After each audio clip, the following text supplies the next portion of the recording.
Next up, and our last guest for the day is an ecosystem leader as well, and someone who's gone through a bunch of startups in the past and is an entrepreneur at heart, but also has a really disruptive company these days called Ellipsis Health.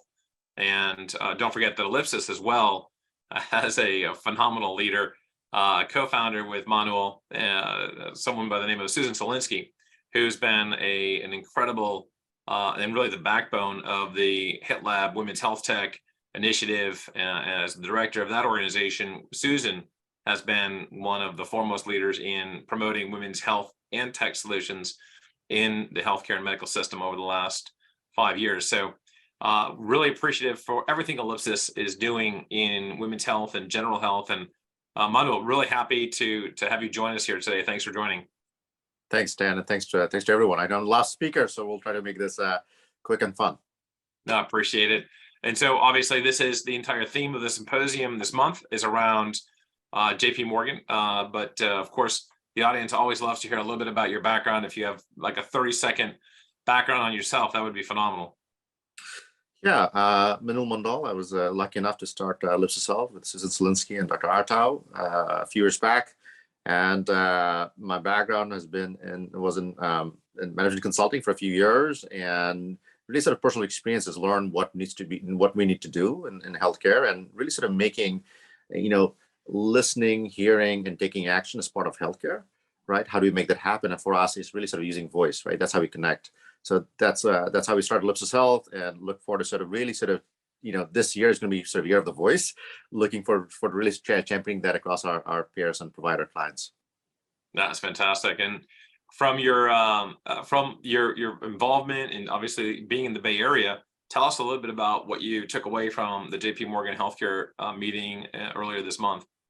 It was a fascinating meeting. I mean, I've learned so much from just seasoned, well-intentioned, and amazing leaders. Anywhere from the Cignas, Timana, to friends of mine who runs Headspace Health, Lira Health, and others. Right. The key theme. There's sort of two or three things I want to mention here. One of them is sort of Medicare Advantage. Right. I think everyone is worried about sort of what the CMS final rule is going to be. I think that the CMS the Medicare Advantage rates have been generous, and I think everyone is trying to figure out where do we land on the final sort of say there. Right. I mean, I think the Cigna CEO David Cordani talked about sort of ebbs and flows, right? The rates were a little more generous, and I think rates are going to be dialed back in. And so we have been in a flow state, and then we're going to go into sort of more of an ebb state, right? So I think that everyone is sort of thinking through and waiting to see what that rule is going to be. So that's one for sure. A lot of that discussion around that. And the second one is sort of understanding where do we meet patients, where do we meet other humans who need help in healthcare, right? So looking at how do we come together as a society, as a community, to think through how to innovate digital front doors. Really hard, right? It's a really, really hard thing to do. But I think that if I think about sort of my mom who has chronic illness, and where are they interacting? That's where they're interacting. That's where they're going, right? Either virtual, digital front door, and whatnot. So I think what we're seeing there is sort of a trend for all of us. I spoke with a bunch of founders and CEOs at the JPM meeting. Is looking around. Okay, what do you do? What do we do? And what are the needs and demands? And how do we sort of innovate around that? Right? Yes, it has been it hasn't been effective historically. It doesn't mean that has to be not effective going forward. So how do we sort of really understand that, and how do we sort of innovate around that? That's fantastic, and those are some really important lessons, I think, for our community to certainly understand how that's been building up at JP Morgan. And then when you look at 2023, you guys are obviously beyond the startup. You have a product, you're in market, you're getting revenues. Obviously, everyone's always raising money. But when you look at the financial ecosystem for digital health companies like yours, folks who have that product and are actually real companies, what is the general mood right now for companies like yours in terms of fundraising and getting their companies the next round of financing? Is it kind of a green zone, yellow zone, red zone? Is it like, yeah, we're going to do fine because we have products and revenue?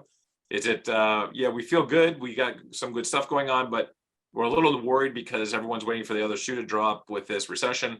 Or is it red zone, like we're talking to people, no one's picking up phone calls, no one's answering our emails? What are you, and how is the the current round and kind of mood going for your type of company?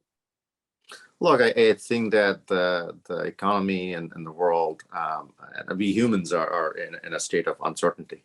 And I think that over the next couple of quarters, we'll really have a point of view how the next 12 months look like for anyone, right? Whether it's a company like Stripe to a much smaller company like Ellipsis Health, right? So I think that, but the key theme that we've seen is, the market has done a correction, right?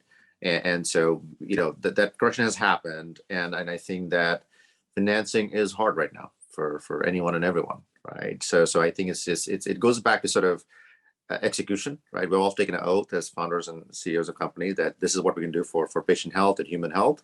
And I think that the next 3 to 6 months, as we figure out what's happening in the economy and the rates of inflation, I think we just have to just be in the trenches and really execute, right? So I think that gives us the best possible scenario for any company to say, okay, now that we know where the market is going to be, have we executed enough to show what the trend is going to be for us, right? So it's on us also, the things we can control and the things we cannot control. Yeah, that's absolutely right. It's fantastic. And again, for those of you who are not connected with Mainul, would highly recommend to get connected to him. He's a tremendous resource, not just in developing and making sure that digital health products work, but also in leading brilliant teams and getting people up and running. So again, Mainul, really appreciate your time today. And thank you for joining us, and looking forward to catching up with you again soon. Thanks, Dan. Thanks, everyone. And so that is it's an incredible opportunity and some really good lessons learned, not only on what's going on today, but what we're expecting to come down over the next year. And with that, we're going to have our fearless leader when it comes to HITLAB educational sessions come on board and wind us home. So again, thank you, everybody, and really appreciate your time today. Really appreciate you joining our session and contributing so much through your comments, your chats, and your ideas. Looking forward to seeing you again in February. In the meantime, my name is Stan Kishnowski from New York City, signing off here today, and looking forward to seeing you again online soon. Thank you. No, cheers, Stan. Thanks so much for all the guidance and leading the Digital Health Symposium for today. My name is Jerry Antimano. I'm the Community Development Manager at HITLAB. Do excuse my voice. I am feeling a bit under the weather, but I just wanted to close out the session before we all leave by just letting everybody know about some of the events that are coming up very, very soon. First of all, we just announced the finalists for our Women's Health Tech Challenge. Congratulations to Momentum Park, Fen Therapeutics, Malama, BabyLiveAdvice.com, Othello, Luna Joy, Project Bala, and Hera Diagnostics, who will all be pitching at the live event on February 10th. So please do check that out. I will make sure I bring that up on the screen in a moment. We of course want to thank our partners, whom without any of these conversations would not be possible. So thank you to Merck, GHI, Goodwin, IMC, Colgate-Palmolive, FFF Enterprises, Astellas, Playing Forwards, and Age Tech Collaborative from AARP, of course. And without the tireless dedication of all of the HITLAB staff, we would not have the wonderful events of 2022 and now, of course, 2023 opening up very, very strongly with this wonderful digest and review of what happened a couple of weeks ago at the the healthcare conference with JP Morgan in San Francisco. So thank you so much to Rachel, Yamina, Ansley, Raymond, Vienna, Brian, Melissa, and of course, our own fearless leader at the lab, Stan Kishnowski, who leads all of our efforts. Just as I mentioned, please do join us next month on February 10th for the Women's Health Tech Challenge. The QR code is here on the slide deck. If you would like to just scan that, it will take you to the registration page.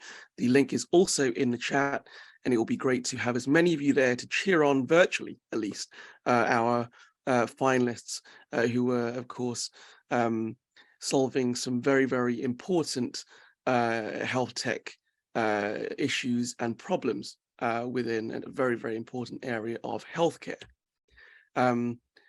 For the first time, we're actually running 2 challenges in 1 month. We're going to also be running almost in parallel, the Age Tech Collaborative from AARP challenge that was looking for connecting health and wellness at home, and those tech solutions that are helping the aging population remain in place and still age comfortably. That pitch competition is going to take place the week after, on February 16th.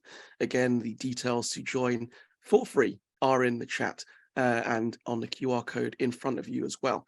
The screening is still currently going on. We will be announcing the finalists next week, but it has been our most competitive external challenge that we've run in a very long time. So we're really excited to see whom the Age Tech Collaborative will choose as the finalists for that competition in a couple of weeks' time.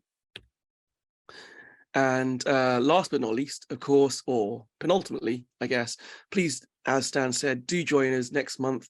We're really looking forward to having an equally successful and fantastic discussion this time around the next phase of digital health. So very much carrying on from the theme of what's kind of coming up in 2023 from reviews and insights from the JP Morgan conference, looking more around specifically into artificial intelligence, machine learning, and the metaverse and beyond. So thank you very much, everybody, for joining us, wherever you are in the world. I know that we've got folks from all different continents joining us today. We wouldn't be here without your viewership and your followership. So we just look forward to having you on next time, whether that's for one of the challenges or for the Digital Health Symposium next month. And we look forward to seeing you then. So wherever you are in the world, it just leaves me to say good morning, good afternoon, and good evening.